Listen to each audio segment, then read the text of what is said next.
un matin. 7h, 9h30, Bruce Toussaint. Saviez-vous que le français est la deuxième langue la plus pratiquée en Europe après l'anglais? 220 millions de francophones dans le monde, 900 000 professeurs de français.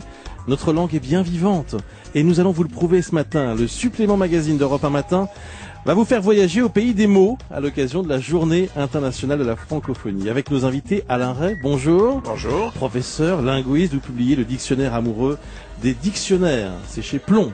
Absolument. Claude Agege est avec nous, professeur, linguiste, bonjour. Bonjour. Merci d'être avec nous, auteur du dictionnaire amoureux des langues. C'est chez Plomb? Oui. Ça vous va? Pourquoi ça m'irait pas? Alors ça va.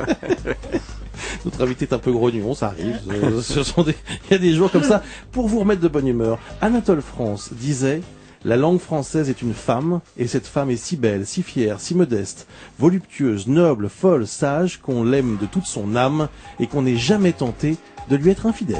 Est-ce qu'une langue vivante doit être en perpétuel mouvement? Elle l'est par définition. Oui, je pense que comme Claude Agege, et de quelle façon? Elle ne doit pas l'être, elle l'est, et on peut pas l'empêcher de l'être, parce que j'ai une formule que j'aime bien répéter, qui est qu'il y a deux sortes de langues, les langues malades, le français est malade, mais toutes les langues vivantes sont malades, comme les organismes, et puis les langues mortes. Si on n'est pas malade, c'est qu'on est mort. Elle est malade de quoi, la langue française? Elle est malade de l'usage qu'en font les francophones, qui sont pas assez attentifs, qui sont pas assez vigilants, qui sont pas assez amoureux de leur langue, et qui souvent la traitent fort mal. Anatole France avait raison, c'est une femme merveilleuse, la langue française, mais il faut pas mal la traiter. Mon point de vue est radicalement opposé à celui-là. On ne maltraite pas la langue française, Claude Agege? Non, pas du tout. Mon point de vue est radicalement opposé à celui de mon très cher ami Alain Ray, que j'aime beaucoup néanmoins, en dépit de ce qu'il dit, à mon avis, de faux. Le français n'est nullement malade. Le français est utilisé par des gens qui en annoncent les formes de demain, les formes qui ne sont pas dans la norme aujourd'hui, mais comme on le dit en simplifiant, la tournure fautive d'aujourd'hui peut devenir la norme de demain. Par conséquent, il n'y a aucune espèce de maladie, si, à moins que par maladie, on entend d'évolution. Le français change et les normes évoluent régulièrement. Les formulations du verlan, les permutations de syllabes, les formes argotiques peuvent très bien, et d'ailleurs elles l'ont fait au cours de leur histoire, devenir des formes officielles, entre gros guillemets, du français. Le français n'est en rien malade, il change, il évolue, et les tournures fautives, aux yeux d'un linguiste comme moi, qui n'enseigne pas la norme, sont des tournures pleines d'espoir et de changement. Ça veut dire qu'il faut être, par exemple, plus souple sur les questions grammaticales. Ça, c'est aussi un vieux débat évidemment. français. Aujourd'hui, vous entendez énormément de gens qui disent la robe qu'elle a mis, les choses qu'il a dit, ils font pas l'accord du participe, un espèce de livre. Je me rappelle d'eux. Ça, vous le tolérez? Je ne dis pas que je le tolère, ça n'est pas ma norme. Moi, je m'apprends comme ça, mais j'ai pas appris ça. Mais c'est un français qui peut très bien un jour, parce que les mamans et les papas transmettent cette langue. Quand eux-mêmes ils ont ces usages, ils les transmettent, et par conséquent, ça peut devenir le français de demain. Et de même que personne n'aurait pu croire. Le vétéran qui gardait le limes, l'extrême limite de l'Empire romain, dans la Dacie, l'actuelle Roumanie, il était horrifié quand il entendait le latin prononcé par les Daces ou par d'autres barbares ou par d'autres populations. Et pourtant, c'était une langue qui est en train de devenir les 5 grandes langues d'origine latine romane que sont le français, l'italien, le portugais, le roumain et l'espagnol. Le gouvernement souhaite, vous le savez, rendre notre enseignement supérieur plus attractif auprès des étudiants étrangers. Et une nouvelle loi va élargir, même si c'est à la marge, les cours en anglais. Alors faut-il parler d'opportunité ou de sabordage de la langue? Le projet en tout cas met en émoi une partie de la sphère intellectuelle. Certains crient au scandale, d'autres estiment que c'est une chance pour la France. Enquête Anne Poncinet avec notre bureau à Toulouse. Good afternoon, everybody. Les étudiants sont français. Le prof est néerlandophone. Mais en master depuis 5 ans dans cette école de commerce, les cours se font en anglais, même quand l'enseignant est français. C'est comme une évidence. Il y a un vocabulaire spécifique à apprendre qu'on n'a pas l'habitude de maîtriser dans la vie de tous les jours.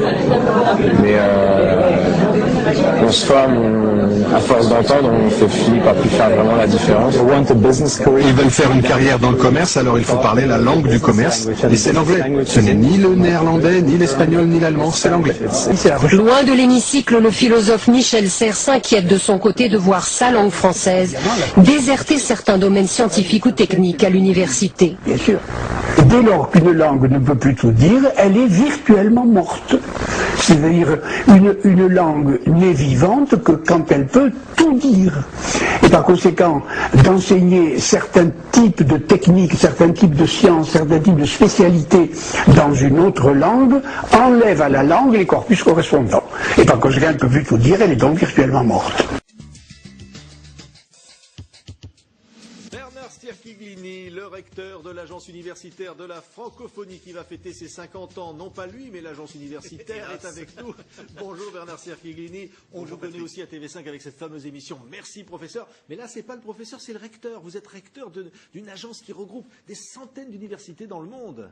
En effet, l'agence universitaire de la francophonie, c'est à la fois l'opérateur de la francophonie pour l'enseignement supérieur et la recherche, comme TV5 Monde est l'opérateur pour la télévision, donc avec du personnel, un budget, des implantations un peu partout dans le monde, 63, mais c'est aussi la plus grande association d'universités au monde. Ça veut dire des centaines, je disais, soit 710 universités. Depuis l'autre vendredi, nous sommes 710. Nous venons d'accueillir 6 universités brésiliennes, l'université de Téhéran, l'université d'Islamabad. C'est donc immense. Nous avons tenu notre assemblée générale à Bordeaux. Il y avait 600 universités représentées. De combien de pays?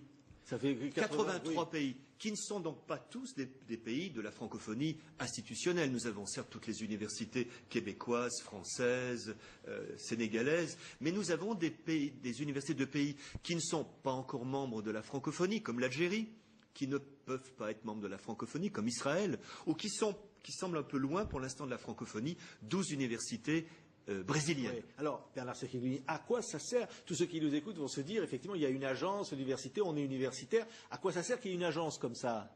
Ça sert à 3 choses. D'abord, le monde est multipolaire, la science doit l'être également. Il ne serait pas bon que la science se fasse uniquement en anglais, avec les concepts de l'anglais et des États-Unis qui sont derrière. Il faut donc qu'il y ait de grandes communautés scientifiques liées à des langues. Il convient de conforter, de bâtir une communauté scientifique de langue française, d'unir tous ceux qui utilisent le français pour produire des savoirs neufs.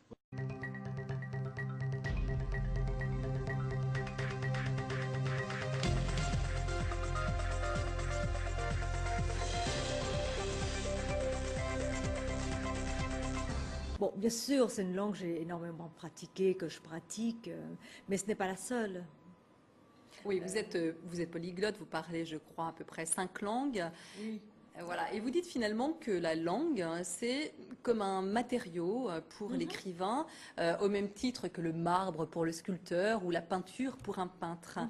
Parce que la langue, selon vous, a cette fluidité, Oui, et puis je l'envisage un peu comme un jeu avec les mots quand j'écris. J'aime bien, par exemple, inventer des mots. Vous savez, c'est comme si on prenait une terre et qu'on en fait quelque chose d'autre. Je prends des choses qui existent, mais bon, dans l'un de mes derniers livres... Vous avez fait pas mal de néologismes. Voilà, je fais des néologismes. Quelques-uns de ces mots. Je rends transitif des verbes intransitifs. Je trouve que ce n'est pas grave. La langue évolue. Je lis Rabelais. C'est une langue magnifique, mais on n'écrit plus tout à fait de la même manière que Rabelais. Et ce n'est pas grave, quoi. Ça veut dire que la langue est en permanente évolution. Oui, oui, oui. Est-ce que c'est le rôle des écrivains de faire évoluer la langue de cette façon-là? Je pense que chacun a son rapport propre avec la langue et moi j'ai ce rapport-là avec le français, ce désir de le transformer.